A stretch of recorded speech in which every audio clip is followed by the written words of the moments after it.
My next guest was used also in worshiping the devil, participated in human sacrifice rituals and cannibalism.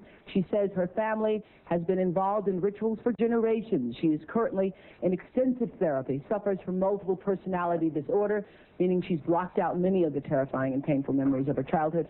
Meet Rachel, who is also in disguise to protect her identity.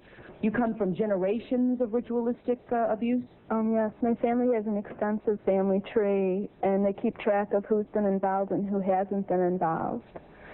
And it's gone back to, like, 1700. And so you were... Right, I was born into a family that believes in this. And does everyone else think it's a nice Jewish family? From the outside, you appear to be a nice Jewish girl? Definitely. And you all are worshiping the devil inside the home? Right. There's other Jewish families across the country. It's not just my own family. Really? And so who knows about it? Lots of people now. I talked to a police detective in the Chicago area, and several of my friends know, and I've spoke publicly before. And so when you were brought up in this kind of evilness, did you just think it was normal? I've blocked out a lot of the memories I had because of my multiple personality disorder.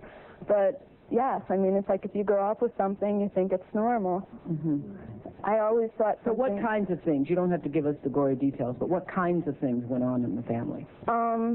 Well, there would be rituals in which babies would be sacrificed, and you would have to, you know... Whose babies? There were people who bred babies in our family. No one would know about it. A lot of people were overweight, so you couldn't tell if they were pregnant or not, or they would supposedly go away for a while and then come back. The other thing I want to point out, not all Jewish people sacrifice babies. I mean, no. It's not a very typical thing. I just want to point that out. This is the first time I heard of any Jewish people sacrificing babies. But anyway, so you witnessed the sacrifice? Right. When I was very young, I was forced to participate in that, in which I had to sacrifice an infant.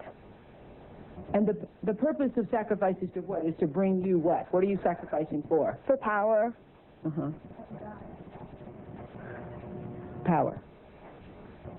And so, were you ever used? Were you ever used yourself? I was molested. I was raped several times. Mm-hmm. And what's your mother doing? She's... In all of this? What's her role in all of this? I'm not exactly what her role is. I haven't, recovered all of my memories, but her family was extremely involved. Mm-hmm. She brought me to it. Mm-hmm. Both of my parents brought me to it. And where is she now? She lives in the Chicago metropolitan area. She's on the Human Relations Commission of the town that she lives in, and she's an upstanding citizen. Nobody would suspect her. Were you raised with a sense of right and wrong, Rachel? Yes. I mean, it's like I had both. I mean, to the outside world, everything we did was proper and right, and then there were the nights that things changed, that things just got turned around. What was wrong was right, and what was right was wrong. That's what helps to create somebody to develop MPD. Mm-hmm. Multiple personality. Right. Now, in your family, did you all call it worshiping the devil? No, Rachel? Or I don't know. It was just evil, these things you did. Right. Well, I said it was evil, and they said it was good.